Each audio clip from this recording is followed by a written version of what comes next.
On avait expliqué qu'est-ce que c'est que la conquête et pourquoi nous n'avons pas le choix que de conquérir. En tant qu'enfants de Dieu, nous devons posséder nos bénédictions de façon manifeste. Oui, parce qu'un enfant de Dieu n'est pas... il a dit nous sommes la tête et non la queue.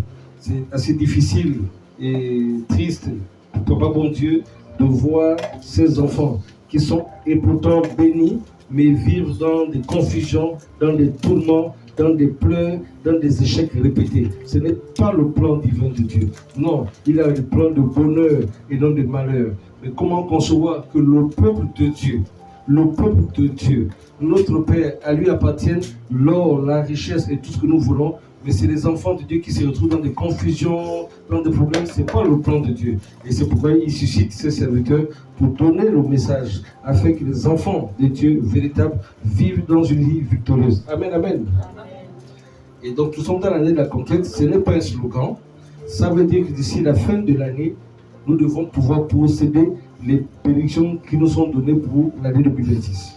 Parce que nous avons un adversaire qui veille, qui rôde pour dévorer. On l'appelle le diable. Il vous rôde cherchant qui il va dévorer. Soit une mort prématurée pour que tu n'atteignes pas tes jours, soit il dévore tes finances, soit il dévore ton travail, soit il dévore ta santé, soit il dévore la paix dans ton foyer, soit il dévore tout. On l'appelle l'adversaire, le diable. Voilà. Et il est vivant, il est là, il est réel. Il fait des choses. Alors, tu ne comprends pas comment les choses commencent bien au début, après cafouillage, c'est ça, il y a quelqu'un derrière. Donc c'est pourquoi aujourd'hui, il a donné un thème au Seigneur, c'est, nous allons prendre ce titre très important, l'amour divin, c'est le titre de ce jour, l'amour divin en action, 2 points, le face-à-face. Même quand tu entends du coup de truc, tu sens que ça va parler. Hein? L'amour divin. 2 points, le face-à-face. Alléluia. Amen. Oui. Le titre doit déjà te parler. Le face-à-face. Tu ne peux pas vouloir conquérir si tu fuis les face-à-face. Non. Tout, c'est le face-à-face. Ah oui. Il doit avoir toujours un face-à-face. Tu peux tourner, tu peux contourner, tu peux fuir, mais tu dois avoir un face-à-face. Voilà. Et donc aujourd'hui, tu vas comprendre pourquoi il y a certaines grâces dont tu n'arrives pas à rentrer, à manifester, parce que tu fuis le face-à-face. Fuir le face-à-face, ça veut dire quoi? Ce n'est pas une confrontation physique, mais c'est une confrontation qui peut être verbale, qui peut être authentique. La lumière face aux ténèbres. C'est une préfiguration de la guerre de Armageddon. Ce sera le combat final entre la lumière et les ténèbres. Mais avant le combat final, chaque jour, tu es confronté à ce combat. Et Dieu ne peut pas te confier des choses s'il ne voit pas en toi le caractère de la vérité, de l'amour divin en toi. Nous allons comprendre de quoi il s'agit. Il faut savoir que la conquête a plusieurs formes. Elle n'est pas toujours linéaire. Il y a des proclamations, on l'a vu la semaine dernière, il y a des déclarations. Mais à un moment donné de ta vie, tu devras faire face aux ténèbres qui t'oppressent sans cesse. À un moment donné, tu fuis les ténèbres, tu fuis la panthère, tu fuis le serpent. À un moment donné, tu dois te retourner pour dire, ça n'est assez, je ne suis plus un fugitif. Et tu fais le face-à-face. Oui. Tu dois voir le face-à-face, tu dois voir ta réalité en face. Tu dois voir la vérité en face. Parfois, tu fais l'autruche. Tu refuses de voir la vérité en face parce qu'elle te trouble. Non, c'est pas lui. Non, c'est pas elle. Non, c'est pas possible. Si, c'est bien possible. Et aussi longtemps que tu refuses de voir ce face-à-face, ben, tu ne pourras pas rentrer dans la conquête. À un moment donné, on va voir des cas pratiques. David, un petit berger, très jeune, il y avait un adversaire, Goliath, qui terrassait tout le peuple d'Israël. Et le roi Saül a dit, celui qui arrive à terrasser cet homme-là, qui oppresse mon peuple, je lui donne ma fille. Et donc, le peuple est troublé. Goliath, il fait 6 mètres de long, costaud. Ça veut dire que la fille du roi, tu veux l'avoir en mariage, tu dois terrasser Goliath. Par quoi? Un face à face. Aussi longtemps que tu le fais au face à face, aussi longtemps tu ne te maries pas. David, si tu n'affrontes pas le Goliath face à face, tu ne peux pas avoir la fille du roi. Aussi longtemps que le peuple d'Israël, vous n'affrontez pas Goliath, aussi longtemps vous serez oppressés. Ça s'adresse à toi aujourd'hui. Qu'est-ce qui t'oppresse? Qu'est-ce qui te dérange? Alors, regarde en toi-même et fais le face à face. Mais pour cela, il y a quelque chose que le Seigneur a demandé. Il a dit dans sa parole, nous allons voir ici une question. De qui es-tu fils? De qui es-tu fille? Parce que ce sont les enfants de Dieu légitimes qui ont la victoire dans la main. Il y en a qui pensent qu'ils sont enfants de Dieu. Il y en a qui pensent qu'elles sont filles de Dieu, alors qu'en vérité, vu du ciel, le ciel ne te reconnaît pas comme fils de Dieu. Vu du ciel, le ciel ne te reconnaît pas comme fille de Dieu. Mais toi, tu penses que tu es fille de Dieu. Alors, pourquoi quand tu proclames, ça ne marche pas? Parce qu'on va voir un combat, un face-à-face entre Jésus et les fils qui se réclamaient fils d'Abraham. Il y a eu confrontation. Nous allons voir le cas pratique. Mais la question, c'est qu'aujourd'hui, parce qu'on va proclamer, pose-toi la question, pourquoi jusqu'à présent, tu proclames, tu demandes, tu pries, mais rien ne marche. Et pourtant, tu dis, je suis enfant de Dieu. Mais c'est pas possible. Est-ce que même Dieu est réel? Oui, je te confirme que Dieu est bien réel. Il est vivant. Oui. Maintenant, pour la question, pourquoi ça ne marche pas?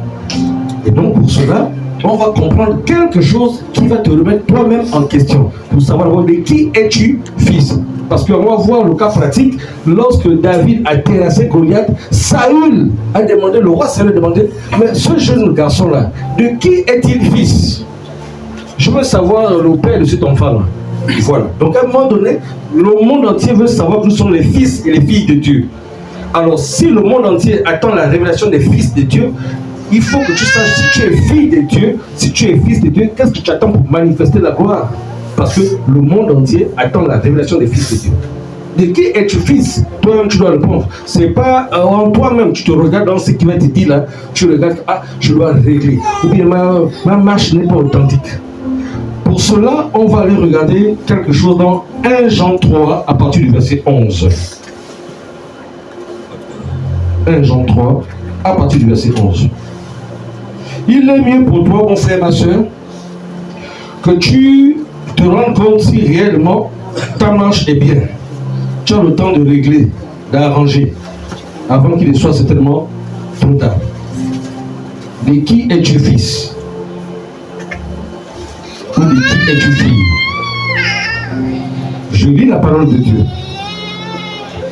Car ce qui vous a été annoncé et ce que vous avez entendu dès le commencement, c'est que nous devons nous aimer les uns et les autres. 1. Première caractéristique, nous devons nous aimer les uns et les autres. On n'a pas dit que tu dois aimer ceux qui t'aiment. Hein? On n'a pas dit que tu dois aimer ceux qui te font des cadeaux. On n'a pas dit que tu dois aimer ceux qui te font des surprises. Vous devez vous aimer les uns et les autres et sans condition. Voilà. Si toi il y a des conditions derrière, tu aimes quelqu'un parce qu'il t'offre des cadeaux, il y a un guide sur l'os, c'est un amour situationniste. Tu es un profiteur, une profiteuse. Si ton amour est conditionné par je l'aime parce qu'il m'offre des cadeaux, je l'aime parce qu'elle m'offre des cadeaux, parce que c'est ma sister, parce qu'on s'entend bien dans les bêtises, c'est pas de l'amour. Voilà. Amour sans condition, inconditionnel. C'est parti. Il dit et ne pas ressembler à Caïn, qui était du malin et qui tua son frère. Donc je vous informe aujourd'hui que Caïn n'était pas le fils d'Adam. Voilà. C'est toute une histoire. Caïn n'était pas le fils d'Adam. Il était le fils de qui? Il faut faire la Torah. Caïn n'était pas le fils d'Adam. On dit qu'il était le fils du malin. Donc tu dois voir toi-même, tu te regardes toi-même, tu regardes les gens autour de toi. Est-ce que mon frère, ma soeur qui va chez moi là, est-ce qu'il est fils du malin ou bien il est vraiment fils de Dieu? Parce qu'il y en a qui disent qu'ils sont fils de Dieu alors qu'ils sont fils du diable. C'est pas moi qui le dis. On va voir Jésus, confrontation en pleine église. Jésus avec les pharisiens. Discussion. Moi j'aime Jésus. Hein. Et on dit Caïn qui était du malin et qui tua son frère. Et pourquoi le tua-t-il? Parce que ses œuvres étaient mauvaises et que celles de son frère étaient justes. On commence à les voir là. Quelles sont tes œuvres? Toi-même tu connais, quelles sont tes œuvres? En public, en secret. Est-ce que tes œuvres sont mauvaises ou tes œuvres sont justes? Tu vas comprendre pourquoi même quand tu pries, ça ne marche peut-être pas. Parce que tu dois peut-être te repentir. Ou bien tu vas demander, pasteur, je m'étais fait baptiser là, mais c'était le folklore.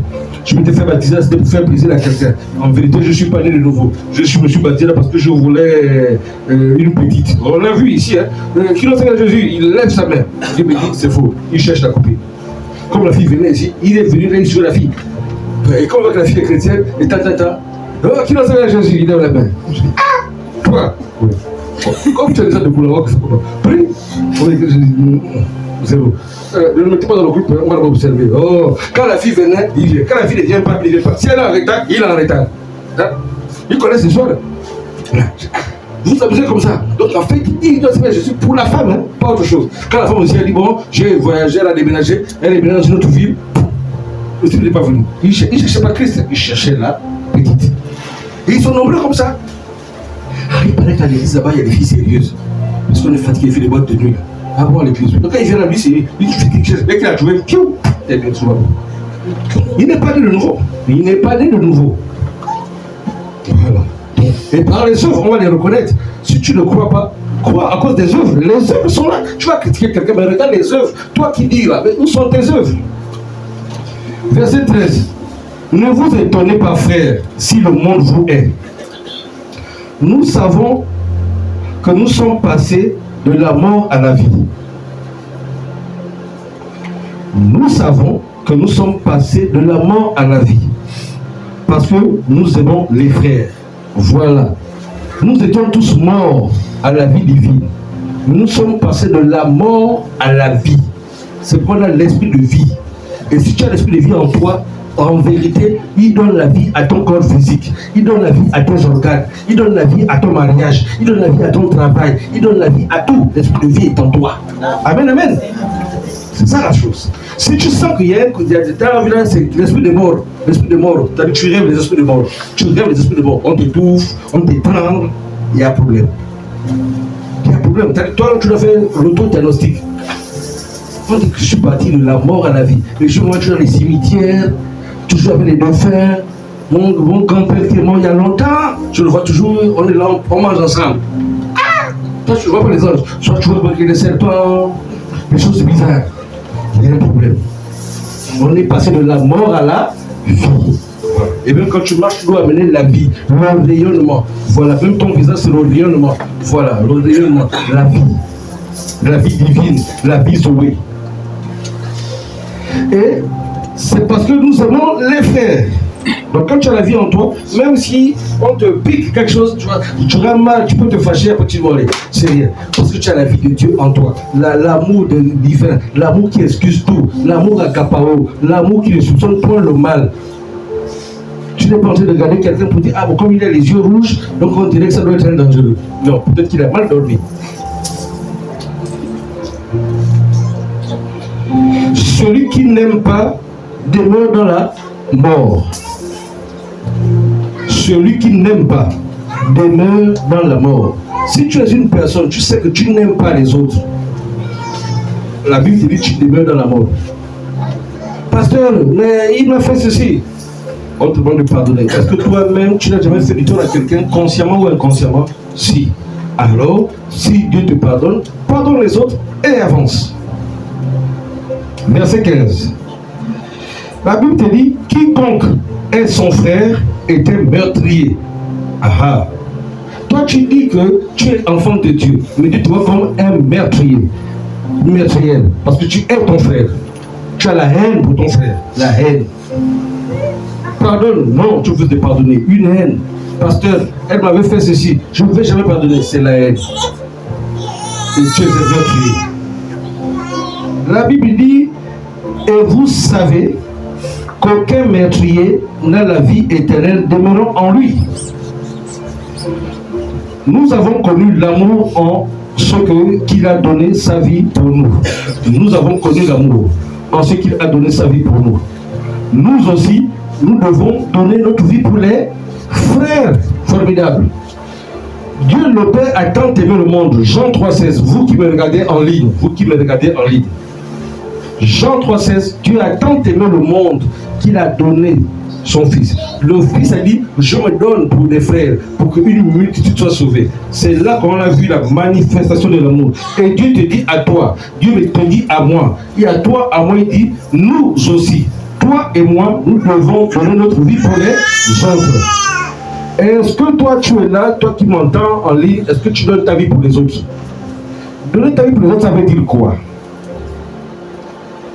Tu te rends disponible. Tu as un potentiel qui peut aider ton frère. Tu es peut-être véhiculé. Tu peux dire, ah, bon, toi tu n'es pas véhiculé, je passe te chercher, je vais te déposer, t'accompagner. Et voilà. Sans dire, écoute, bon carburant, non. C'est-à-dire que tu penses ça sur toi-même, pour les autres. Tu vas te lever à 3h du matin pour intercéder pour un sujet de prière pour un frère, sans même qu'il le sache. Dieu peut te montrer en rêve telle situation d'un frère, tu vas prier pour lui. Tu vas prier pour lui. Et quand tu vas prier pour lui, c'est à 3h du matin, tu as cassé ton sommeil, tu as coupé ton doux sommeil pour intercéder pour quelqu'un, sans même que tu ne lui dises. Tu es en train de donner ta vie pour lui, parce que tu as donné ton sommeil, tu as coupé ton doux sommeil pour un frère, une soeur, selon que tu as vu ce que Dieu t'a révélé. Il y a tout ceci qu'il faut comprendre, donner sa vie pour les autres. Pose-toi la question, ça remonte à quand la dernière fois que tu as donné ta vie pour les autres? Ou bien si tu as donné ta vie pour quelqu'un, après c'est sur les réseaux sociaux. Paf, tu veux qu'on filme ça. Mais on montre le cadeau là. Tiens, filme. Au moins tu donnes le cadeau là, t'as vu? Filme. Oh, il a pas bien filmé, filme, t'as dit que tu veux qu'on filme la partie où tu tends là. Paf, et dès qu'il a filmé, envoie-moi ça, après tu veux sur tes statuts. Voilà, un donateur. Un donateur. Et si tu sens qu'il n'y a pas eu beaucoup de vues, je te mets ça pour la semaine prochaine. Le but c'est que le monde entier doit voir que moi j'ai donné. Quand tu sens qu'il n'y a pas tous les vues, ah non, ça peut être quelque chose. Tu remets parce qu'on doit voir l'action. Ça c'est danger. Ça c'est toi-même où tu te reconnais que il faut que je sens ça. Comprends ça? Tu vas comprendre pourquoi quand on fait la prière, pourquoi ça ne marche pas. Parce que les hommes peuvent ne pas savoir, mais Dieu sent que Dieu est là. Si quelqu'un, verset 17, si quelqu'un possède les biens du monde et que, voyant son frère dans le besoin, il lui ferme ses entrailles, comment l'amour de Dieu demeure-t-il en lui? Papa, bon Dieu te dit que si toi tu as les biens du monde, tu as eu la grâce, la faveur d'avoir les biens du monde, voiture, richesse, maison, et tu vois ton frère qui est dans la détresse et tu fermes tes entrailles pour dire non, comment tu peux dire que l'amour de Dieu habite en toi? Toi-même, regarde. Non, regarde, hein. Et c'est quand tu vois comme ça que le jour tu vas dire Seigneur, j'ai un souci, tu veux que Dieu intervienne? Non, tu ne peux pas intervenir. Que fais-tu avec les biens de ton monde? Que fais-tu avec les biens de ton monde? Tu as un compte là-bas rempli bancaire. Il y en a qui souffrent et tu les vois, mais non, ça ne te dit rien. Toi, si tu plaît, c'est ton bien-être. Oui, mais ce n'est pas mauvais. Mais on dit l'amour de Dieu chez les autres. Avec joie. Et ce que ta main gauche a donné, que ta main droite ne le sache même pas. Verset 17. Verset 18. Petits enfants, n'aimons pas en parole et avec la langue, mais en action et avec vérité. Ça commence. N'aimons pas en parole. C'est les petits enfants. Oh, je t'aime, hein? Oh, Seigneur. Et vice versa. Seigneur, je t'aime. Tu fais quoi pour Dieu? Oh, ma soeur, je t'aime. Tu fais quoi pour ta soeur? Oh, mon frère, je t'aime. Tu fais quoi pour ton frère? Petits enfants, n'aimons pas en parole et avec la langue. Pose-toi la question, moi tel pasteur Jean, est-ce que moi j'aime en parole et avec la langue? Est-ce que je suis quelqu'un qui j'aime? Est-ce que j'ai les actes? Ceci. Petits enfants, n'aimons pas en parole et avec la langue, mais en action et avec vérité.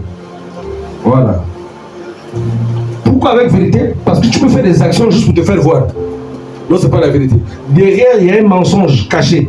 Tu veux juste avoir la domination sur l'autre, que quand tu arrives là, on te met un tapis rouge. Donc c'est pas la vérité. Voilà, on connaît certains là. Oh, moi j'aime faire du bien, j'aime faire à manger aux gens. C'est parce que demain tu dis, moi je les ai nourris, ces gens-là. Donc c'est pas avec la vérité. Tu fais ça là dans un but qu'on te reconnaisse. Voilà. Tu aimes faire les agapés, tu aimes me préparer, mais c'est pas dans un but de vérité. C'est pour narguer les gens après, pour insulter les gens après, pour mépriser les gens après. Dieu sait ça, c'est pas la peine. Il est bien pour toi que tu gardes ta bouffe. Voilà. Donc chacun se pose une question parce que tu vas prier tout à l'heure et tu vas comprendre ceci. Pourquoi les prières ne marchent pas? Verset 19. On te dit que c'est par là nous connaîtrons que nous sommes de la vérité et nous rassurerons nos cœurs devant Dieu. Verset 20. Donc tu vois, c'est par là qu'on reconnaît si tu as la vérité. C'est par là. Et toi-même, tu dois reconnaître si tu as la vérité. Et tu sauras de qui es-tu fils ou de qui es-tu fille. Car si notre cœur nous condamne, Dieu est plus grand que notre cœur. Il connaît toutes choses. Si ton propre cœur te condamne, Dieu est plus grand que ton cœur. Il connaît toutes choses. Tu es là, même quand tu es en train de faire quelque chose, ton cœur te condamne. Si ton cœur ne te condamne pas, c'est que là, c'est même dangereux. Tu es en train de faire quelque chose de méchant, mais ton cœur ne te condamne pas. Tu n'as pas la sémence de Dieu. Ça, c'est la sémence de Caïn. Ton cœur doit te gronder. Lorsque tu es en train de faire quelque chose qui n'est pas conforme à la parole, tu dois sentir que tu n'as pas la paix. Si tu as la paix quand tu fais n'importe quoi, viens, on donne ta vie à Jésus à nouveau. Verset 21. Bien-aimés, si notre cœur ne nous condamne pas, nous avons de l'assurance devant Dieu. Voilà. Quand ton cœur ne te condamne pas, tu as de l'assurance devant Dieu parce que tu confesses ton péché. Ah Père, pardonne-moi, je me suis emporté, je plaide le sang de Jésus. Ah Père, je n'aurais pas dû faire ceci, je me répands, je plaide le sang de Jésus. Si tu appelles ton frère, ah frère, mon frère, excuse-moi, je n'aurais pas dû, pardonne-moi. 16 ans, tu vas tranquille.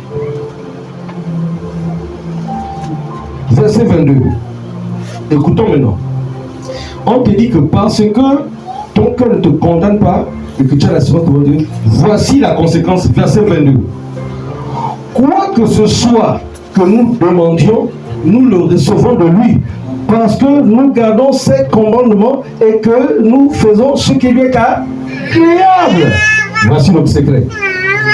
Donc, il dit, quoi que tu demandes à Dieu, tu le reçois parce que tu gardes ses commandements et tu es agréable à Dieu. Voici la grande question. Tu pries. Est-ce que toi tu es agréable à Dieu ou tu es désagréable à Dieu? Est-ce que tu fais ce qui est agréable à Dieu ou tu fais ce qui est agréable à toi-même? Est-ce que tu fais ce qui est agréable à Dieu ou tu fais ce qui est agréable aux hommes pour que tu sois reconnu des hommes? Toute la question est là. Si tu fais les choses, on va parler clairement. Si tu fais les choses pour que les hommes te reconnaissent, logique que tu auras un problème, va chez les hommes. Si tu fais les choses pour que les hommes te reconnaissent, va vers les hommes. Mais si tu fais les choses pour que tu sois agréable à Dieu, lorsque tu vas dire Père, alors là tu recevras ce que tu auras demandé. Voici le secret. Quoi que ce soit que nous demandions, la santé, ce que tu veux, il a dit demander, on vous donnera, selon sa volonté. Donc il y a des choses, c'est normal que tu demandes au travail. C'est normal.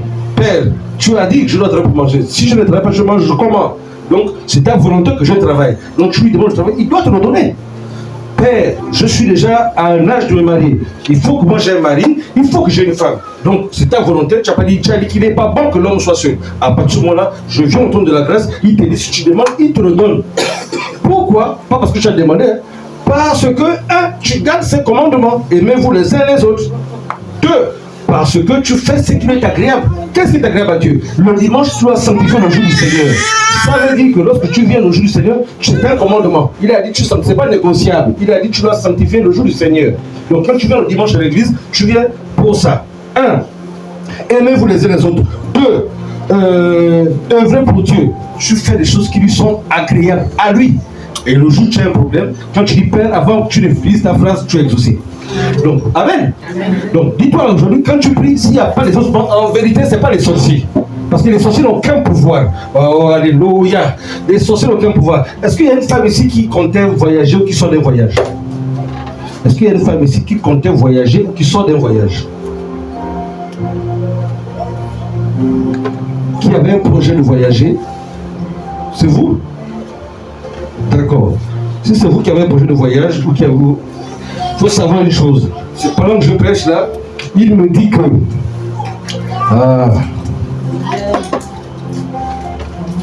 vous savez,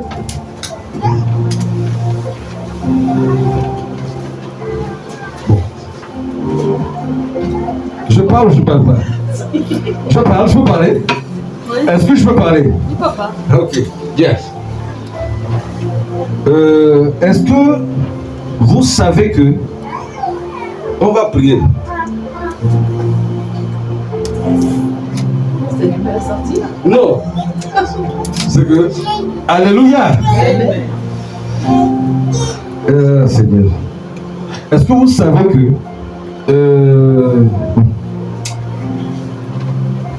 Bon.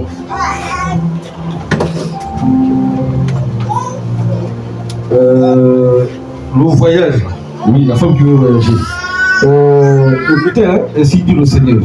Je suis en train de réfléchir s'il faut dire ça à d'autres lots ou là. Mais comme là, sous l'effet de l'onction, ça ne peut pas attendre. Comme ça, quand on va prier, et ça va permettre d'ouvrir le plaisir. Je vois les œuvres de la sorcellerie qui veulent vous tuer.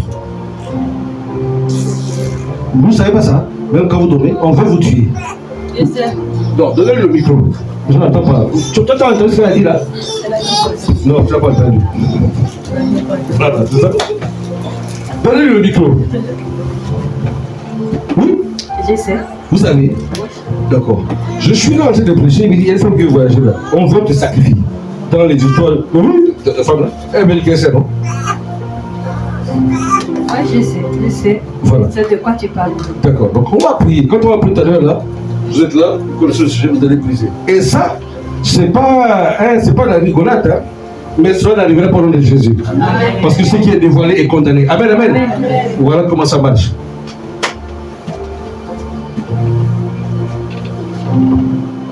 Faisons ce qui est agréable à Dieu. Tu es là, est-ce que tu fais ce qui est agréable à Dieu? Sache que si tu ne fais pas ce qui est agréable à Dieu, tout ce que tu cherches à faire, c'est ce qui est agréable pour toi, agréable pour ta sister, pour ton frère, pour être bien vu des hommes. Formidable. Mais le jour où tu as un problème là, quand tu dis Dieu vient, il ne vient pas. Mais parce que c'est ça. C'est là le grand danger. Il y a des choses que tu dois conquérir. C'est légitime. Mais il te dit non, moi je ne te goûte même pas. Parce que entre moi il y a un fossé. C'est maintenant parce que tu as un besoin. On a vu ici des personnes faire des prières. Quelques personnes ont été bénies, terminées. Plusieurs cas de figure. Mais quand tu as certains dans la vie, après quand ça va chauffer, parce que Satan n'a que ça à faire, hein, voler. Donc, avoir une bénédiction, c'est une chose. La garder, c'en est une autre. Il y a des gens mariés, après c'est le coup de couteau maintenant. Qu'est-ce qui s'est passé là? Satan est rentré, tu n'as pas veillé. Quand ton mariage était béni, quand ton travail était béni, quand tu étais béni, tu avais mis Dieu où? En arrière-plan. C'était autre chose. Dieu te regarde une fois, deux fois là. Mais tu ne sais pas que quand il dit viens dans ma présence les dimanches à l'église, c'est parce qu'il veut que tu aies des révélations. Pour que tu pries, pour que Satan ne te trompe pas. Dieu, que tu viennes à l'église ou pas, Dieu reste Dieu. Mais il veut que tu sois dans sa présence pour que quand il y a un plan révélé, comme le plan de la soeur qui veut voyager, il révèle qu'attention, la femme qui veut voyager, on veut la tuer comme ça, comme ça. Alors, voilà, c'est dans la présence de Dieu, la révélation est sortie et cela n'aura pas lieu parce qu'on va prier. Amen. Mais si elle était partout est malade, est-ce qu'elle allait recevoir la prière là? Non. À qui cela profite? À elle-même. Dieu reste Dieu. Voilà. Ensuite, verset 23. Et c'est ici son commandement que nous croyons au nom de son Fils Jésus-Christ et que nous nous aimions les uns les autres selon le commandement qu'il nous a donné. Verset 24.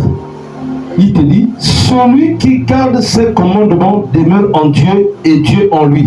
Et nous connaissons qu'il demeure en nous par l'Esprit qu'il nous a donné. Amen. Parce que celui qui n'a pas l'Esprit de Christ n'appartient pas à Dieu. Toi, tu privilégies le travail le dimanche. Tu privilégies d'abord. Donc ça veut dire que non, tu vas attendre 5 commandements. Mais la santé là, tu ne sais pas qu'il y en a qui sont morts, il y en a qui meurent tous les soirs. Toi, tu as la grâce d'être en vie. Tu n'as pas fait un concours pour être en vie. Je n'ai pas fait un concours pour être en vie. C'est la grâce de Dieu. Mais tu as 7 jours dans la semaine. 7 jours fois 24 heures. Seulement 2 heures sur un jour. Tu ne peux pas.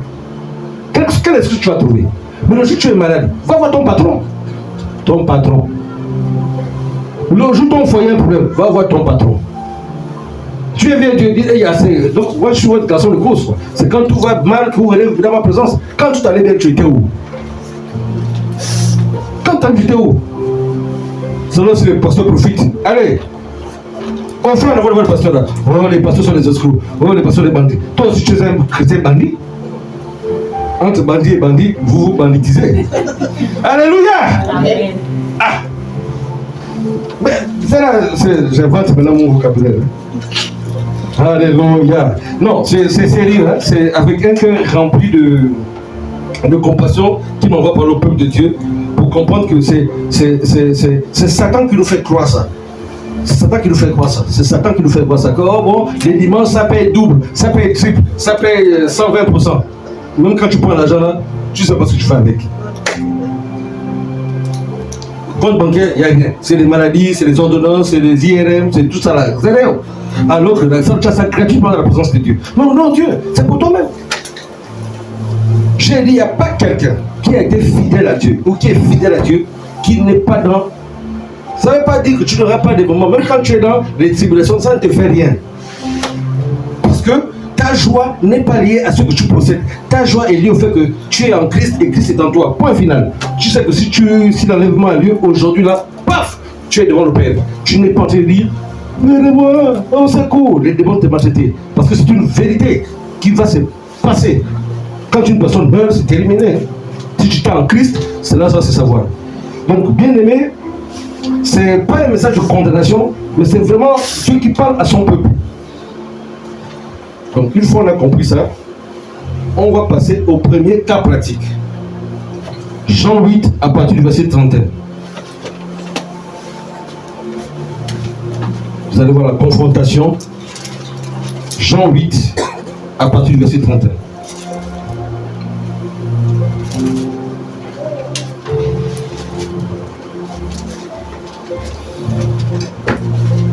Je lis la parole de Dieu. C'est Jésus. Et il dit aux Juifs qui avaient cru en lui. Donc Jésus dit aux Juifs, on dit qui avaient cru en lui. Ça c'est le commencement. Il dit, si vous demeurez dans ma parole, vous êtes vraiment mes disciples. Vous connaîtrez la vérité et la vérité vous affranchira. La vraie délivrance, c'est même pas qu'on t'impose les mains. Ça c'est une première étape. Mais la vraie délivrance, c'est la parole. La connaissance de la parole. Tu demeures dans la parole va te libérer. La parole là. C'est quand la dernière fois que tu as pris 1 heure, 2 heures pour lire la parole de Dieu. Toi-même regarde. La dernière fois que tu as pris ta Bible pour lire la parole de Dieu, là, ça remonte à quand? Mais regarde le nombre d'heures que tu passes sur les réseaux sociaux. Sur TikTok, WhatsApp, Instagram. Donc toute la journée là, sur le lit, tu ne te rends pas compte qu'il est midi. Mais dès que tu prends la Bible comme ça, là, tu commences à bailler. Ou bien tu commences à avoir le sommeil. Tu commences à être fatigué. C'est pas normal. C'est pas normal. Toi-même, tu sais, hein, quand tu es là, tu sais de prendre ça, ça devient lourd. Mais quand c'est TikTok là, il n'y a même pas le sommeil. Mais dès que tu prends la Bible là, oh, le sommeil, c'est qu'il y a un esprit. Tu dois être autour de la Bible. Là, ça ne va pas. Ça ne va vraiment pas. Tu dois demander à Dieu au secours. Ou bien tu vas voir les intercesseurs, ils vont prier pour toi. Parce que c'est pas normal. Et la vraie délivrance, c'est la vérité. La vérité t'a franchi. Si tu refuses la vérité, c'est quoi l'amour divin en action. Et l'amour divin en action, c'est la vérité qui te donne le face à face. Verset 33. Les Juifs lui répondirent, nous sommes la postérité d'Abraham et nous ne fûmes jamais esclaves de personne. Comment dis-tu, vous deviendrez libres? Verset 34. En vérité, je vous le dis, Leur répliqua Jésus. Quiconque se livre au péché est esclave du péché. Parce que la Bible te dit, tu es esclave de ceux qui a triomphé de toi. Si la vérité a triomphé de toi, tu seras esclave de la vérité. Si le péché a triomphé sur toi, tu seras esclave du péché, soumis au péché, et par conséquent, tu seras entre les mains de Satan. On est esclave de ce qui est plus fort que nous. Fais tout pour que le péché ne soit sous tes pieds. Tu domines sur le péché. Tu domines sur l'envie. Tu es là. La parole de Dieu te dit, viens le dimanche. Et tu sens que ton corps est lourd. Tu dois décider toi-même. Regardons la suite. Verset 35. Or, l'esclave ne demeure pas toujours dans la maison. Le fils y demeure toujours. Si donc le fils vous a affranchi, vous serez réellement libre. Si Jésus t'a affranchi, mon frère, ma soeur, tu seras réellement libre. Et sois libre au nom de Jésus. Laisse-toi affranchir par Jésus. Jésus qui est le chemin, la vérité, la vie. Ne sois pas affranchi par un pasteur. Ne sois pas affranchi par ta soeur. Par Jésus. Sa parole, sa parole, sa parole, sa parole. C'est sa parole. Voilà. C'est sa parole comme ça. Là. Avant de dormir, tu prends 30 minutes, tu lis les versets bibliques. Avant de dormir, avant de te réveiller. Moi je te réveille là. Avant de faire, tu prends ton téléphone là. Tu rends grâce à Dieu. Tu rends grâce à Dieu. Tu prends même encore un passage. Voilà. Chaque jour, tu verras comment ta vie va être transformée seul. Et à partir de ce moment-là, il va penser à te révéler des choses sur ta vie, sur ta famille, sur ton origine. Tout. Amen, amen. Verset 37.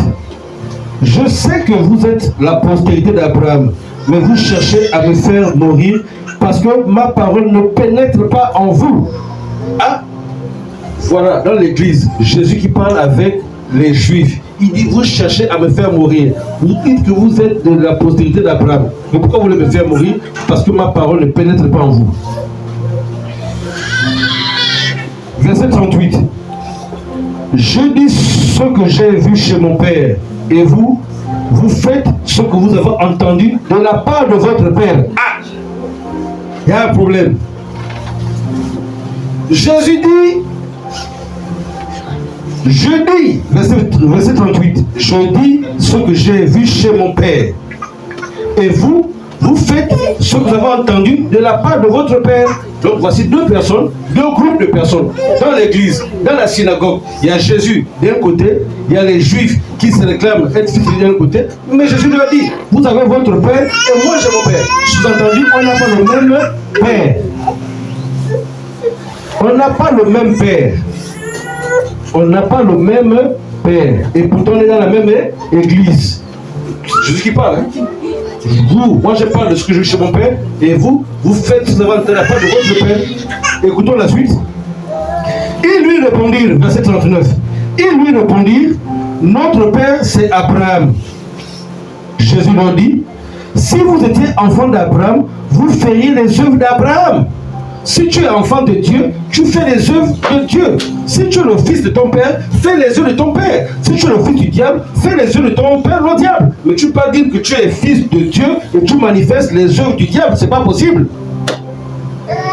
Les lions accouchent les lions, les oiseaux accouchent les oiseaux, les hommes accouchent les hommes. Donc tu ne peux pas dire le manguier donne les mangues. Donc si tu es fils d'Abraham, tu dois manifester les œuvres d'Abraham. Comme aujourd'hui dans les églises, beaucoup se disent qu'ils sont chrétiens, mais quand tu vois le comportement, c'est le comportement, les œuvres du diable.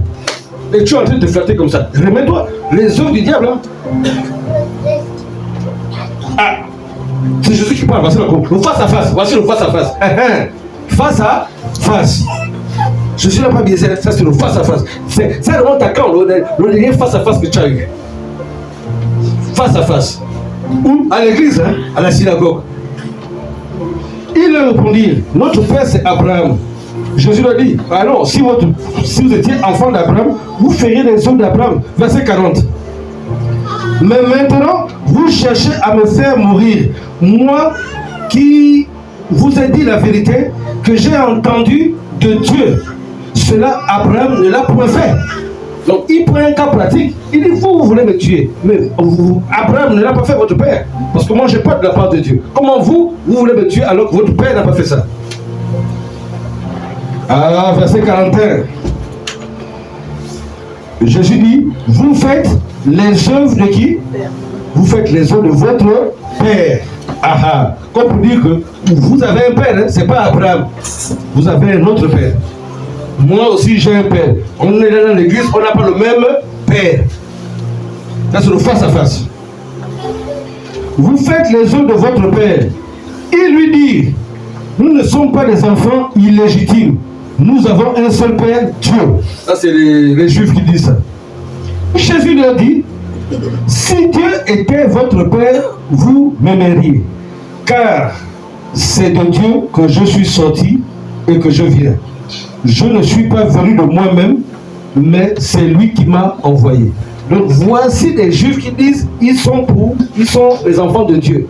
Et le vrai enfant de Dieu dit non, vous n'avez pas pour père Dieu. Parce que si vous avez pour père Dieu, vous allez me reconnaître, vous allez m'aimer. On doit s'aimer entre enfants de Dieu. Mais quand toi tu ne m'aimes pas et tu dis qu'on a le même père, il y a un problème. Voici le face à face. Écoutons verset 43. Pourquoi ne comprenez-vous pas mon langage? Parce que vous ne pouvez écouter ma parole. Verset 44. Ah, il a sorti le morceau. 1, 2, 3. Vous avez pour père le diable. Point. Voici le face à face. Ou à l'église, ou à la synagogue, les juifs, les pharisiens qui se réclament être sanctifiés, c'est possèdent d'Abraham, qui disent que c'est Dieu. Voici un face à face. Je dis non, vous avez le père le diable. Et comme il n'y a rien de nouveau sous le soleil, dit Ecclésiaste, ça veut dire qu'en 2026, dans les églises, il y a les deux groupes là. Il y en a qui disent qu'ils sont enfants de Dieu, mais ils ont pour père le diable. Il n'y a qu'à voir leurs œuvres. Ah oui, voici le face à face. Vous avez pour père le diable et vous voulez accomplir les désirs de votre père. Son désir c'est quoi? Nuire les autres, tuer les autres, comme au commencement Caïn tua son frère. Parce qu'il était du malin, il était du diable. Vous voulez accomplir les desseins, les désirs de votre père, parce que lui dès le commencement il aime tuer. Tuer la réputation. Tu es du diable. Tu tues la réputation de quelqu'un, tu tues sa renommée, tu mens, tu inventes, tu extrapoles, tu inventes des histoires de toutes pièces. Enfant du diable. Vous m'entendez, vous qui êtes en ligne? Il n'y a pas dit je suis chrétien, pourquoi tu regardes là? Confrontation, confrontation. C'est pourquoi je te dis confrontation. Quiconque, je suis là, organise la réunion. Enfant du diable que vous êtes. Ah oui, hein, papa n'a pas. Ça a assez duré. Chrétien, sorcier, sorcière, esprit de Python, esprit de Jézabel. On les voit, on les connaît, on les affiche. Voilà. Ça c'est la confrontation. Oh pasteur, tu es trop direct, pas direct, face à face. Non. T'as vu Jésus, non? Nous sommes son modèle. Tel il est, tel nous sommes. Tel il fait, tel nous faisons. Amen, amen. Voilà. C'est Jésus qui parle là. C'est pas fini. Il dit, voilà, vous avez pour père le diable et vous voulez accomplir les désirs de votre père. Point. Il a été meurtrier dès le commencement et il ne se tient pas dans la vérité parce qu'il n'y a pas de vérité en lui. Lorsqu'il profère le mensonge, il parle de son propre fond car il est un menteur et il est le père du mensonge. Amen.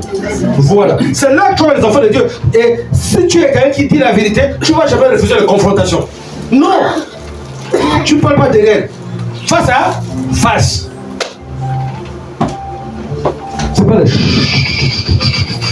ce que tu dis tout bas, tu peux le dire tout haut. Voilà. Alléluia.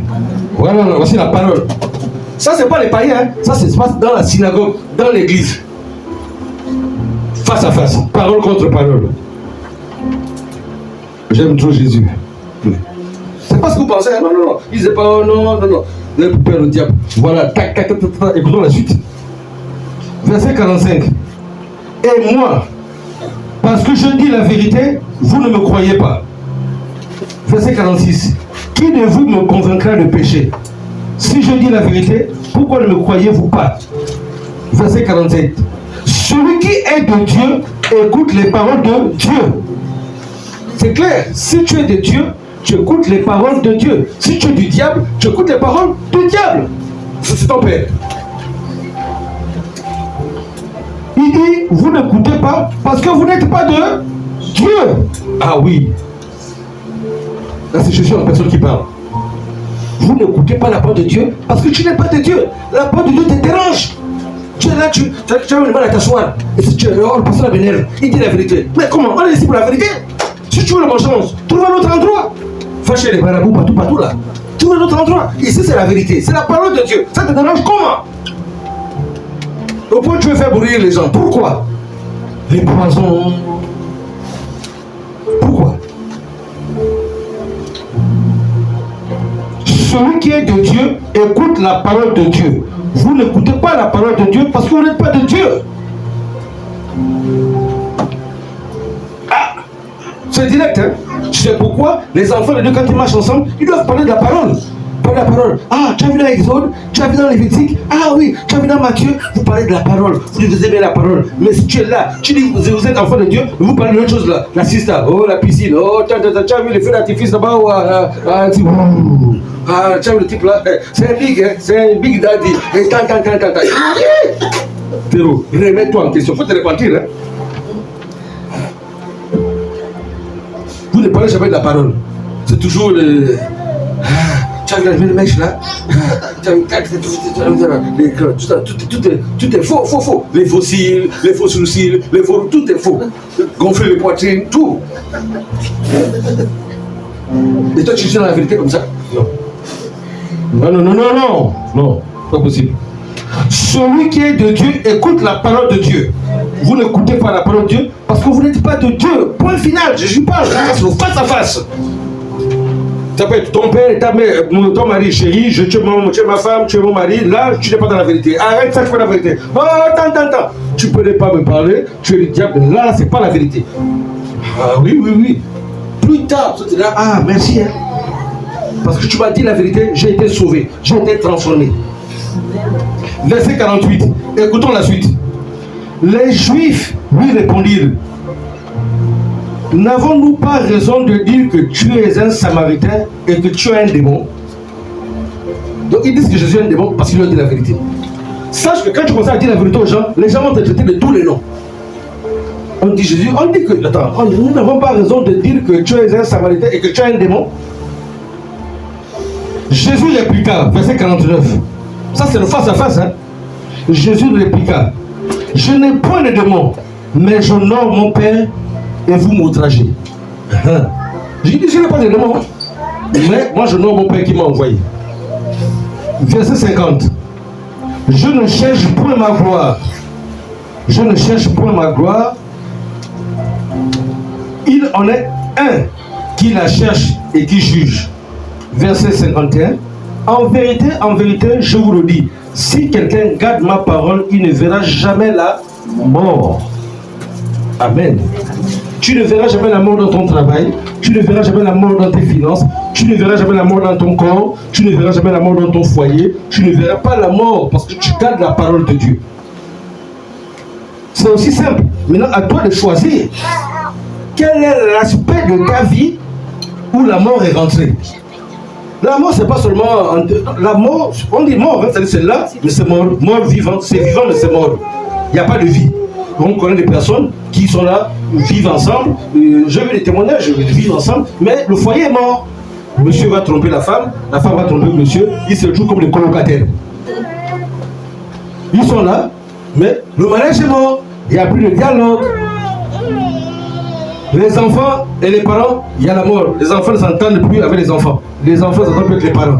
Les parents vont à gauche, les enfants vont à droite, ils se retrouvent comme des colocataires. Ils ne se disent même pas bonjour. C'est une famille qui est morte, quand bien même, ils se ressemblent. Pourquoi? Parce qu'ils n'ont pas gardé la parole de Dieu. Et toi, tu veux conquérir 2026 alors que tu ne gardes pas la parole de Dieu. Tu vas conquérir Comment? C'est pourquoi on parle cette année, ce mois, ce jour, la conquête, le face-à-face, la vérité de Dieu, l'amour divin en action. Ça, c'est l'amour de Dieu en action. Jésus manifesté par les autres, face-à-face. Ça remonte à quand la dernière fois que tu as eu un face-à-face avec ton frère, un face-à-face avec ta soeur, un face-à-face avec ton mari, un face-à-face avec ta femme, un face-à-face avec tes parents. Ça remonte à quand? L'amour divin amène le face-à-face. Tu diras, oui, on est même père, même mère, je suis ta femme, je suis ton mari, mais là, je ne suis pas d'accord, c'est pas ce que Dieu dit. Ça, c'est de la tricherie, ça, c'est du banditisme. Ah, toujours toi? Oui, toujours moi. On a dit à Jésus, tu as un démon. C'est quoi les démons? C'est Dieu, hein? Dieu fait cher quand on dit tu as un démon. Qui dit? Voilà. Voilà. Maintenant, après ceci, voici un cas pratique. On va terminer par le dernier cas pratique qu'on va prier. C'est celui de Samuel, de David. Amen. Amen. Mon frère, ma soeur, regarde toi-même, hein. Tu veux conquérir avec quel état d'esprit? Un état d'esprit de vérité ou de mensonge? De qui es-tu fils? Voici les Juifs là, Jésus a dit, vous avez pour père le diable. Tu ne peux pas être enfant du diable et vouloir bénéficier les privilèges de Dieu. Chacun doit hériter de son père. Et comme le père qu'on appelle le diable, le père des sorciers qu'on appelle le diable, lui il ment depuis le commencement et c'est un menteur. Et lui ne vient que pour voler, détruire, égorger. Quiconque est enfant du diable aura pour résultat final la ruine, l'échec, l'enfer, la mort terminée. Parce que tu hérites ce qu'il a. Quiconque est enfant de Dieu hérite le salut, la santé, la vie zoé, la paix. La paix, c'est pas parce que tu as ton compte bancaire est plein, non. Tu as une paix, c'est la paix de Dieu qui surpasse toute chose. Ça ne dépend pas de ton compte bancaire ou de ce que tu as mangé. C'est une paix, tu sais pourquoi tu es en paix. Même quand tu n'as rien à manger, mais tu as la paix. Voilà, tu as la joie de venir à l'église, voir tes frères, prier, chanter. Tu as cette joie-là. Ton cœur brûle même qu'il faut que dimanche arrive. Tu es là, tu es content d'être dans la maison de Dieu et des frères. Tu n'es pas pressé. C'est ça là, tu sens que toi-même, tu sens que, et voilà. Et c'est là où Satan fait des choses bizarres. Il te fait des mauvais rêves, on veut te faire manger quelque chose pour tuer ce feu-là. Quand c'est comme ça, prends l'onction d'huile, tu bois, tu pries, que je brise tout ce que j'ai avalé, parce qu'après ça, tu commences à voir, ton corps est fatigué, la parole, quand tu lis comme ça, tu commences à somnoler, il y a un poison spécial qu'il faut enlever. Parce qu'un enfant de Dieu, tu dois aimer la parole, tu dois aimer avec des frères, parler de la parole. Oh, tu connais tel chant, viens on chante ensemble. Voilà, vous ne parlez que de ça. Les enfants du diable aussi parlent leurs choses. Et c'est comme ça. Et ainsi va la vie, chacun fait son choix. Alléluia. Amen. Amen, amen. 1 Samuel, à partir du verset 17. On va terminer par là et on va prier. Ça, c'est un autre cas pratique. Vas-y, le face-à-face. Es-tu prêt maintenant à faire un face-à-face pour conquérir? Il faut faire des face-à-face, hein? Face-à-face avec toi-même. Toi-même, tu fais un face-à-face avec la parole de Dieu. Tu te regardes comme la parole de Dieu est un miroir. Tu te regardes. Ah, là, tu fais d'abord le face-à-face avec toi-même. Que là, ma village doit l'arranger. Ma village doit l'arranger. Tel aspect de ma village doit corriger. Parce que voilà ce que dit la parole de Dieu. Oh, si je suis enfant de Dieu, je dois me soumettre au commandement de Dieu. Et donc, tu commences à faire le face-à-face avec la parole de Dieu, la Bible, la parole de Logos. Tu fais le face-à-face. Quand tu as fait avec toi-même, tu dis gloire à Dieu, tu m'as restauré. Maintenant, là, quand tu vois les gens, allez, je suis face-à-face. Voilà, c'est là la conquête commence. 1 Samuel, chapitre 17.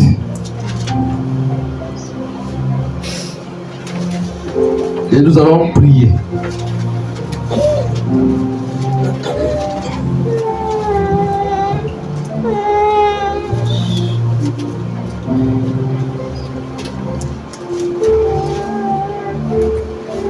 Il faut savoir une chose, c'est que Papa bon Dieu est un père responsable. Le diable, il n'est pas responsable. Ceux qui ont pour père le diable va même te donner les choses prématurément pour ta destruction. Or, Papa bon Dieu, il te donne des choses selon ta maturité, parce qu'il ne veut pas que tu sois détruit. Or, le diable, il veut te détruire, il s'en fout. Hein. Donc nous allons voir tout de suite quelque chose et nous allons prier. Bien aimé, vous écoutez la parole de Dieu qui est en train de nous parler. Dieu nous parle, il parle à ton cœur. Tu n'es pas là pour remplir ton devoir dominical. Pour dire, bon, je t'ai à l'église. Non. Ça doit créer une transformation. Il y a quelque chose qui doit se bouger en toi. Oui, c'est ça la présence de Dieu. C'est pas pour te condamner. Parce que le domaine ne t'appartient pas. Va voir là les hôpitaux, là, il y a des gens qui sont en train de débrancher les câbles. Parce que, arrêt cardiaque qui sont morts, on débranche les câbles, on attend les pompes funèbres. Voilà. Il y en a là-bas, dans les hôpitaux, tu vas les voir. Moins âgeux que toi, plus âgeux que toi. Donc tu n'as pas fait un concours pour être là en bonne santé. Il faut rendre grâce à Dieu. Ah. De temps en temps, quand tu l'as fait, va un peu à l'hôpital, tu marches simplement dans les couloirs. Il y en a qui ont les oxygènes, les bouteilles, les tuyaux. Ça, tu vas voir que c'est une grâce. Après, tu quittes là. Quand tu as fini l'hôpital, là, tu vas là, les gens souffrent là. Tu vas voir les gens qui n'ont rien à manger, ils n'ont pas où dormir. Ils sont dans le froid là. C'est des hommes comme toi. Donc, tu as cette grâce. Il faut rendre grâce à Dieu. Ah, il faut rendre grâce à Dieu. Il faut honorer Dieu. Parce que toi-même, je ne sais pas ce que tu as arrivé. Et vous pouvez demander aux gens qui ont des handicaps là, 6 mois, ils ne bougent pas sur le lit. Ils marchaient comme toi, ils mangeaient comme moi. Mais ils n'avaient jamais pris le temps de rendre grâce à Dieu de la santé. C'est-à-dire que tu as 6 mois allongé. Tu dis, oh, on ne sait même pas ce qu'il a, mais tu l'as bloqué. Et là, tu dis, ok, on ne se moque pas de Dieu. Ce qu'un homme aura s'aimé, le roi sera là. Quand tu avais la santé, tu faisais quoi? Dieu, laissez-moi tranquille. Ok. Rien n'arrive à quelqu'un par hasard. Hein? Non. Rien n'arrive à quelqu'un par hasard. Nous sommes tous responsables de ce qui nous arrive. Consciemment ou inconsciemment. Tu es le propre acteur de ce qui t'arrive. Si bien que si tu veux changer ta situation, toi-même sois acteur, sois actrice. Il faut que ça change. Par conséquent, je m'arrime à la parole de Dieu. Point. Et tu verras dans les jours, les semaines, les choses vont changer. Ici, voilà ce qu'on va lire. Un cas et nous allons prier. Les Philistins, le mot Philistin en français, en grec, en hébreu, veut dire immigrants. Les immigrants. Ne comptez pas les Philistins, c'est les immigrants. Ils occupent des terres qui ne leur appartiennent pas. Comme là où tu es là, tu as une bénédiction, il y a quelqu'un qui est assis dessus, ça ne lui appartient pas. Mais il faut déloger le Philistin. Les Philistins veut dire immigrants, c'est-à-dire qu'ils viennent prendre une terre qui ne lui appartient pas. La terre là peut être quoi? Ton mariage, ta santé. Donc il y a un immigrant qui est là, qui vient s'asseoir. Il faut que tu le déloges. Voilà. Dieu a dit, Jacques, c'est pour toi, je t'ai donné la victoire. Mais va déloger l'immigrant là, qui s'appelle le Philistin. Hein? Les Philistins réunirent leurs armées pour faire la guerre. Voilà. Ça veut dire que ceux qui ont occupé ton territoire de santé, de bonheur, ils te font la guerre pour que jamais tu ne prennes possession de ton territoire de santé ou de bonheur. Ils te font la guerre. On les appelle les Philistins. Les Philistins réunirent leurs armées pour faire la guerre et ils se rassemblèrent à Soko, qui appartient à Juda. Vous comprenez, non? C'est-à-dire qu'ils se réunissent dans un territoire qui appartient à quelqu'un d'autre.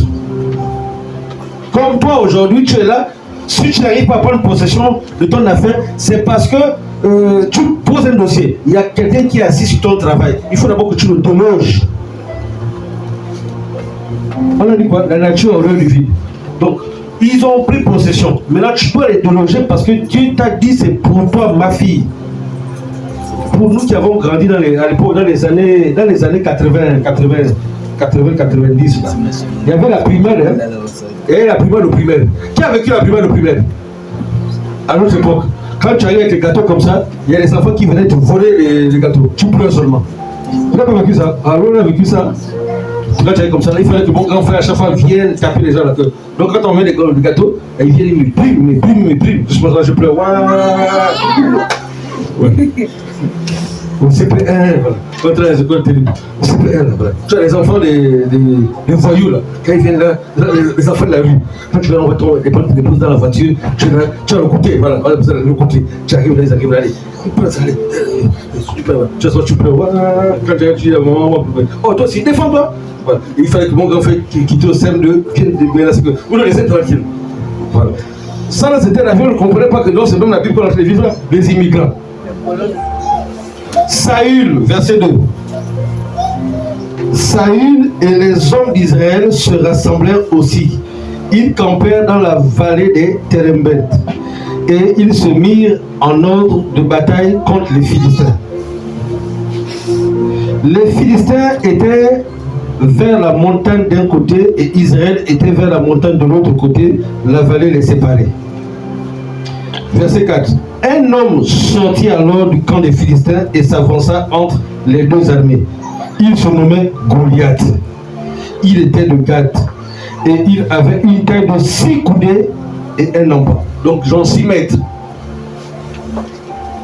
Sur sa tête était un casque d'airain et il portait une cuirasse à écailles de poids de 5000 cycles d'airain. Il avait aux jambes une armure d'airain, donc il était très costaud. Goliath. Quand tu entends Goliath, hein, c'est Goliath. Il fait peur. C'est comme aujourd'hui, tu es là, mais tu as ta bénédiction derrière. Satan t'envoie des choses qui te font peur. Parce que Goliath suscitait le trouble, la peur. Au point où le peuple d'Israël ne pouvait pas avancer. Je vais sauter. On va aller au verset 8. Le Philistin s'arrêta, donc Goliath, et s'adressa aux troupes d'Israël rangées en bataille. Il cria: pourquoi sortez-vous pour vous ranger en bataille? Ne suis-je pas le Philistin? Et n'êtes-vous pas des esclaves de Saül? Choisissez un homme qui descend contre moi. S'il peut me battre et qu'il me tue, nous vous serons assujettis. Mais si je l'emporte sur lui et que je le tue, vous nous serez assujettis et vous nous servirez. Voici le combat. Le Philistin dit encore: je jette en ce jour un défi à l'armée d'Israël. Donnez-moi un homme et nous nous battrons ensemble. Saül et tout Israël entendirent ces paroles du Philistin et ils furent quoi? Effrayés et saisis d'une grande crainte. Goliath, c'est quelqu'un qui vient susciter la crainte.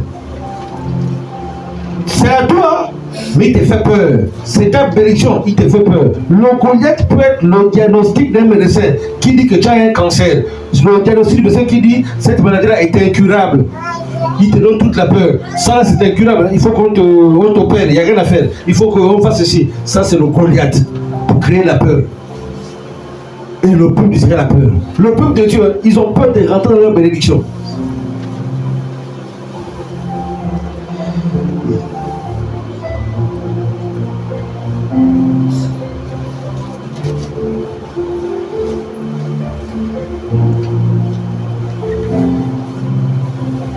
On va sauter.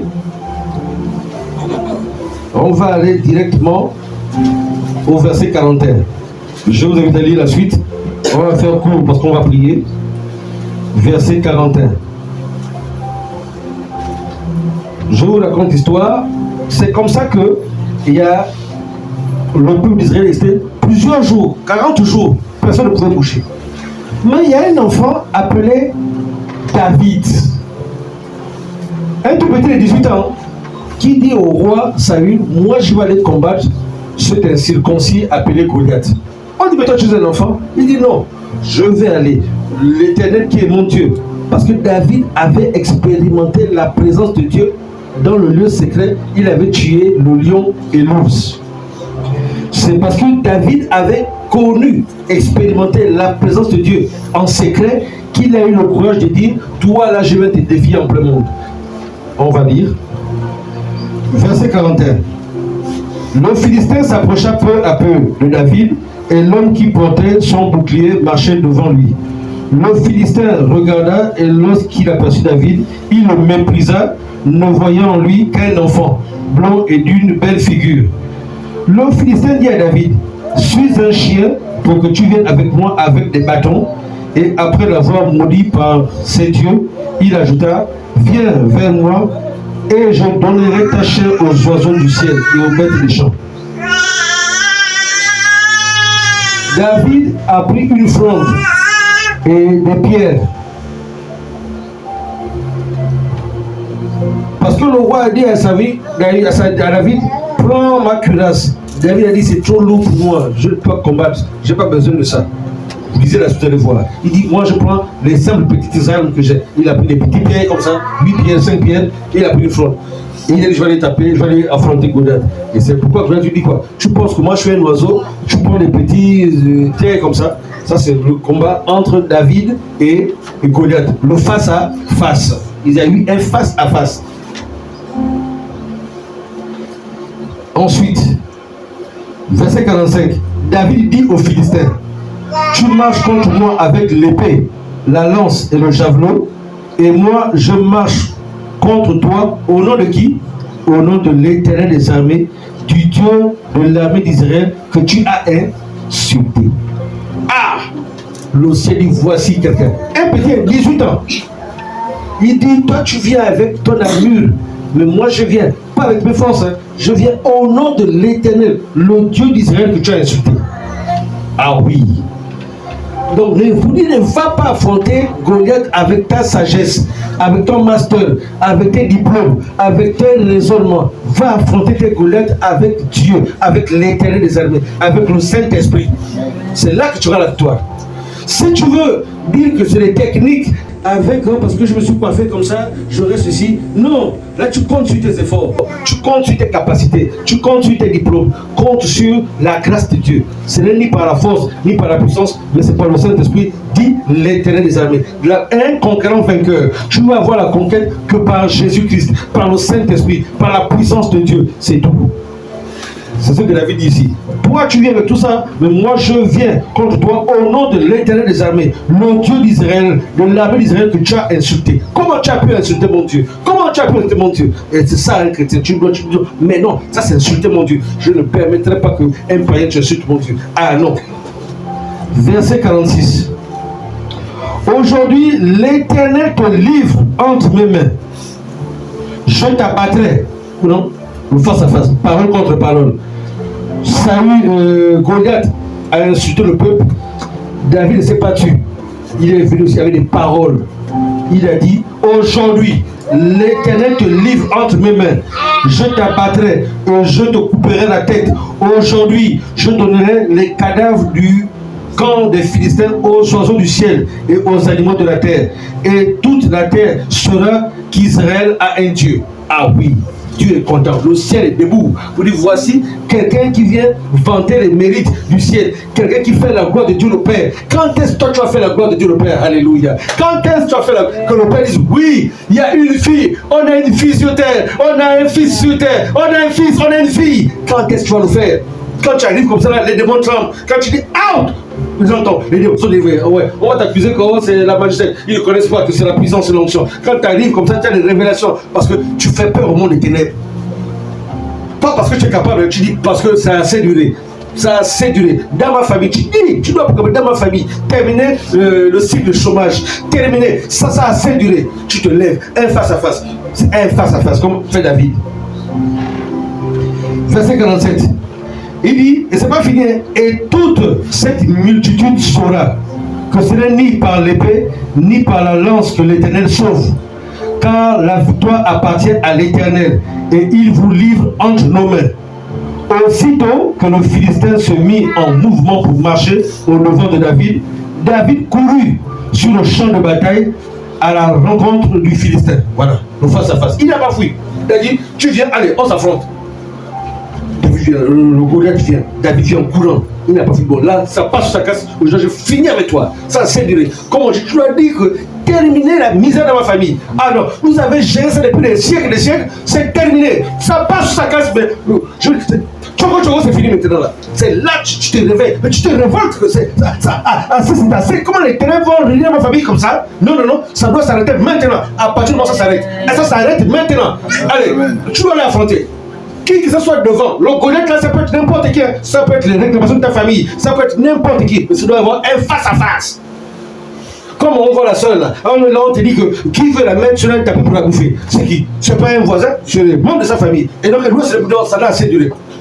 Soit je parle, ou mais ça doit s'arrêter là. Et là c'est un combat à vie. David dit, on va courir là.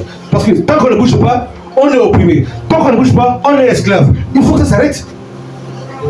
Tu n'es pas fatigué dans l'esclavage et les maladies. Aujourd'hui, tu as mal au pied. Après, demain, tu as mal au dos. Après, tu as mal à la tête. Quand la tête est guérie, après sur le pied. Quand le pied est guéri, après sur le ventre. Après sur le ventre, après sur le cœur. Quand on finit le corps, après c'est même le mariage. Alors, c'est tout là. Tu tournes en rond comme ça. Là. Tu dis ça. C'est maintenant. Oh! Je deviens David. Et le ciel est content pour dire oui, ma fille. Oui, mon fils. Ok, tu n'es pas seul. Dieu envoie les anges avec toi là. Et tu vas mener à la conquête.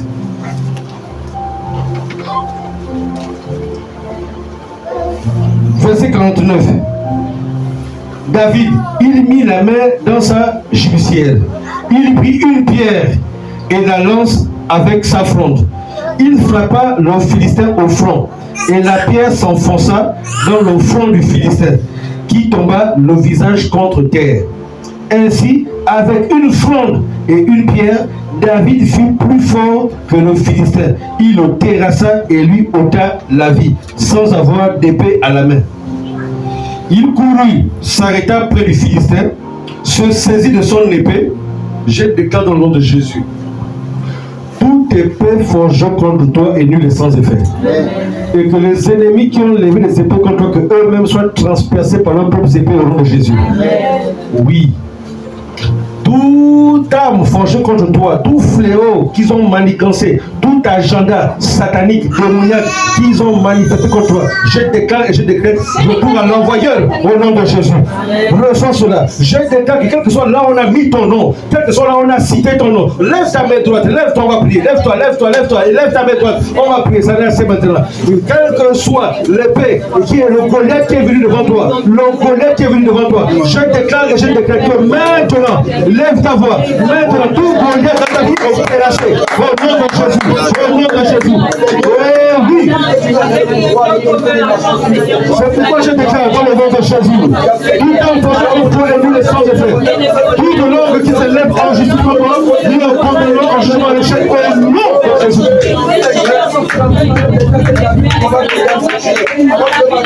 Excellent Père de grâce, je me tiens sous l'autorité du sang de Jésus.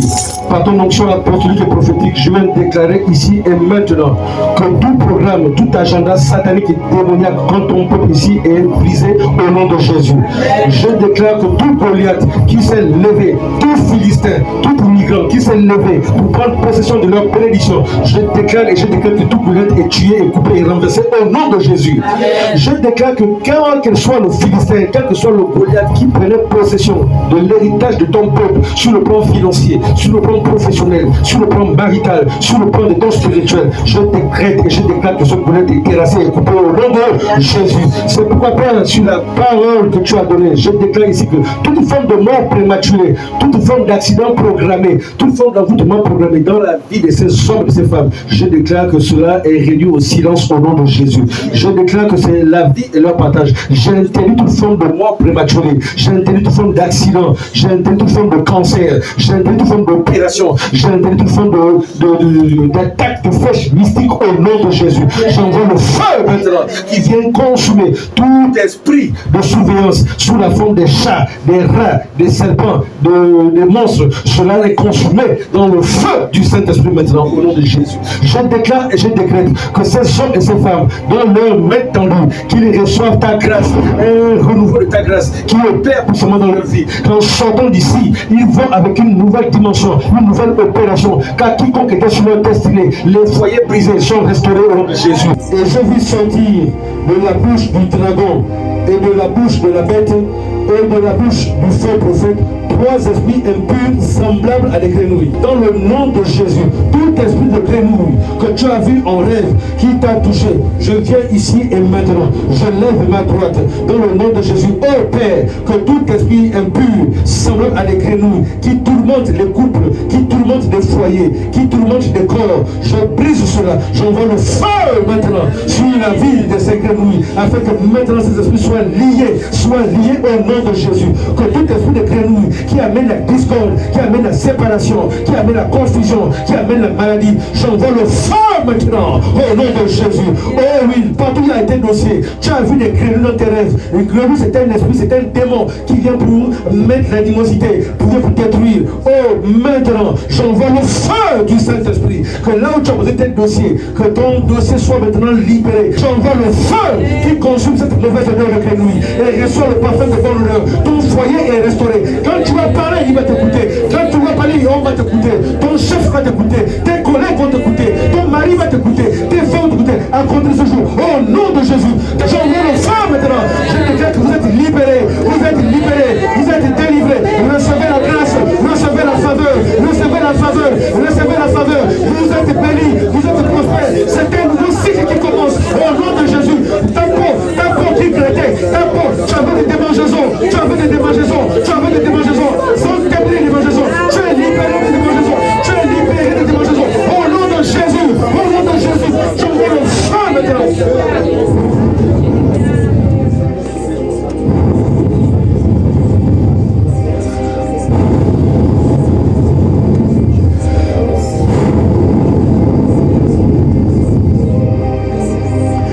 Je viens sceller ces paroles dans le précieux sang de Jésus, afin qu'il en soit ainsi et pas autrement. Merci Seigneur, car maintenant Père éternel, ce que nous avons lié sur la terre est lié dans les cieux. Ce que nous avons délié sur la terre est délié dans les cieux. Nous scellons ces proclamations, ces déclarations, ces paroles prophétiques dans le sang de Jésus, afin qu'il en soit ainsi et pas autrement. Père, merci parce que tu nous exauces toujours. Béni soit ton Seigneur. Oh oui, c'est pourquoi maintenant, c'est un nouveau cycle qui commence. Quelles que soient les incantations, les libations faites, cela est sanctifié par le sang de Jésus. Nous avant, est-ce que quelqu'un a un témoignage à nous partager? Est-ce que quelqu'un veut dire quelque chose avant de clôturer la prière? Oui. Vous avez le micro, vous passez devant, nous allons écouter, pour laisser un peu, on va écouter ce qu'elle va nous dire. Je voulais dire merci à Dieu parce qu'il est unique. Le Dieu qu'on prie, c'est un Dieu, quand tu mets ta confiance, il ne te laisse pas tomber. Il suffit que tu lui dises, Seigneur, me voici, je suis là. Aujourd'hui, je ne voulais pas venir à l'église. Quand je me suis levée, je me suis lavée. J'étais assis. Je dis, aujourd'hui, je ne vais pas aller à l'église parce que j'ai commencé à me sentir mal. Alors, je dis, je me sens faible, donc je ne vais pas aller à l'église aujourd'hui. Et puis, le frère m'a appelé. Il m'a dit, je lui ai dit, bah, moi, je ne me sens pas bien, donc aujourd'hui, je ne vais pas venir à l'église. Il m'a dit, on est là, on va venir te chercher, il faut t'habiller, tu vas venir à l'église. J'ai dit, bon, si il m'a appelé, il m'a dit de venir à l'église, ça veut dire qu'il y a quelque chose qui m'attend à l'église. Donc il faut que je me dépêche, je vais y aller. Avant que papa va me dire ce qu'il m'a dit là, aujourd'hui, déjà le Seigneur m'a déjà prévenu. Un jour peut-être que j'aurai occasion de rendre mon témoignage. Parce que avant que je vienne ici en France, ça a été un combat, c'était difficile. Parce que dans ma famille, personne ne s'est marié. Dans ma famille, personne est heureuse. Avant que je vienne ici, un jour, quand mon visa était sorti, je devais venir. Dans le rêve, je suis partie me coucher et je vois mon grand-père, je paie à son âme. Je vois mon grand-père en rêve à l'aéroport et il me dit, tu ne vas pas partir. Et je lui ai dit, tu n'es pas Dieu. Mon Dieu qui est là-haut. Si c'est lui qui m'a donné ce chemin et il m'a dit je vais partir en France, je partirai. Mais si tu ne quittes pas sur mon chemin, tu m'as touché, tu as touché mon Dieu. Et c'est comme ça, je me suis levée. Je n'étais pas effrayée. J'ai appelé ma maman, j'ai dit voici le rêve que je viens de faire. Elle me dit il faut prier. Ma fille, si Dieu t'a donné ce chemin, tu vas partir, tu vas arriver. J'ai dit ok. Quand j'ai pris mon avion, je suis arrivée. 2 jours après, on m'appelle pour me dire que mon oncle en question, mon grand-père en question, je l'ai vu en rêve, qui est venu m'empêcher, il m'a dit non, que je ne vais pas partir en France. Il est décédé. C'est pour vous dire quoi?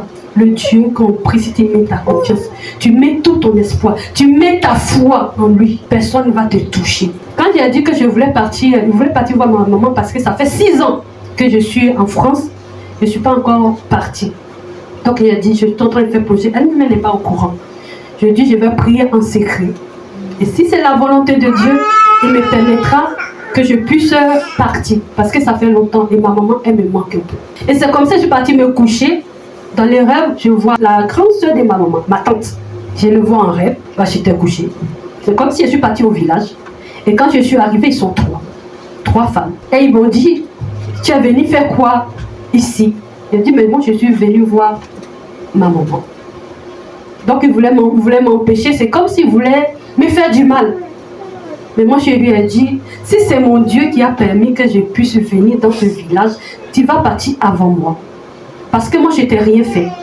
Tout ce que je te souhaite, c'est le bonheur. Parce que Dieu a dit, aimez vos ennemis. Et ma tante, je l'aime. Depuis ce jour, quand je me suis levée, avant ma tante, elle me parlait, même quand j'appelle ma maman en vidéo, elle me dit, ma fille, avant que j'ai appelé, elle était à côté. J'ai dit à maman, il faut me passer ma tante. Elle dit, non, elle, je ne veux pas la parler. Je me suis dit, qu'est-ce qui se passe? Il ne faut pas avoir peur des sorciers. Sorcier, il n'est rien devant Dieu. Gloire à Jésus.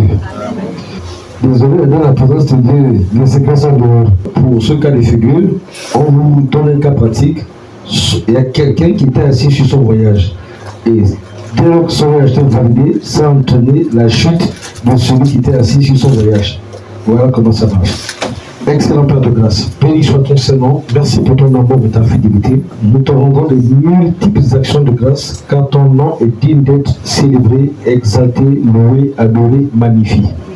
Toi en qui il n'y a aucune dévaluation, merci parce que tu as opéré toutes ces choses en chacun de nous, la guérison, la délivrance, la restauration, la bénédiction, la destruction de tous les Goliaths qui s'opposent à la percée, à la bénédiction, au territoire de tes enfants, de tes fils et de tes filles ici présents, dans le nom de Jésus.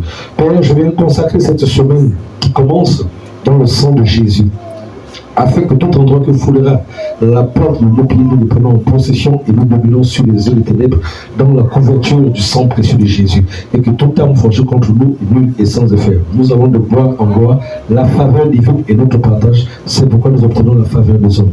Père, merci pour ton amour et ta fidélité. À toi seul Seigneur soit toute la gloire, l'honneur, la puissance au siècle des siècles. Dans le nom de Jésus, nous avons prié. Amen, amen, amen.